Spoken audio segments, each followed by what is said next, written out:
Welcome back to another video. We're in the ST today and we're going to be fixing a knock on the front suspension. I've looked and finally I've found it. So I've gone and bought a pair of droplinks. I've already done the driver's side one, there weren't anything up with it, but might as well replace them at the same time. And these ones are more beefier than the ones that were on it. So I've bought a pair and I've got them for £22 odd. So the original knock is coming from the near side front. I've done everything to try and find it. I've had the wheel off, I've had the bar in all the bushes, the wishbone, the bottom ball joint. I've even had the car off the ground, had the bar underneath the wheel and applied pressure to test the top mount, and it wasn't that. And the way that I found the knock was like this. I shook the car and I had someone else with their hand in the wheel well, holding on to bushes, ball joints, drop links and all of that. And then we swapped and I done the same thing, and it turns out it was the drop link. So I'll just demonstrate that now.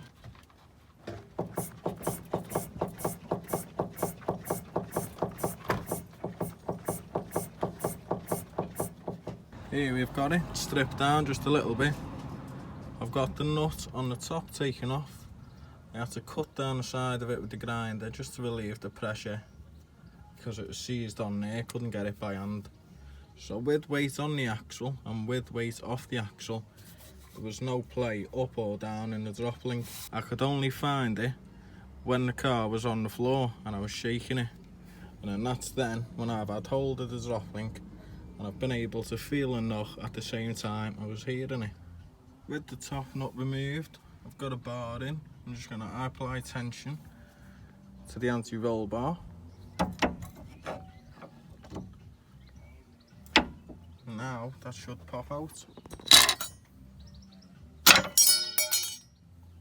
Let's see if it passes this test. If it's knackered, it'll just pull off this ball joint here.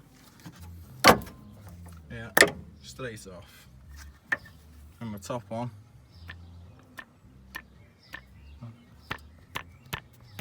And now we've got the drop link off. You can put a pair of pliers on this ball joint and get a socket on the other side, and it makes it easier to get off. The old drop link are completely off. I had to chop them in the end. They were that badly seized. There we've got a nut and a stud. They don't look too bad, but I just couldn't get them to budge. Now I'm installing the new one. So I've got it on the bottom, and now we're going to have to pry bar our anti-roll bar down to get it to line up with our hole. And just like that, we've got both our new drop links installed. Now it's time to drop it down and shake it again and see what happens. Moment of truth, as you can see, the car hasn't even settled yet. So I'm going to be experiencing it with you.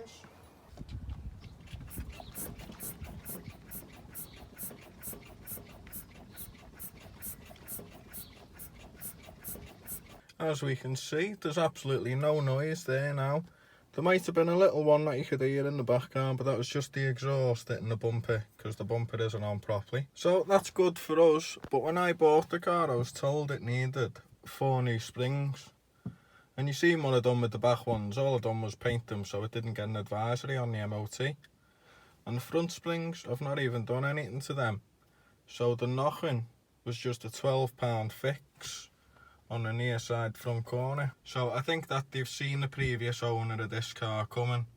He might have took it in to diagnose a knock and he wanted to get a butty out of him.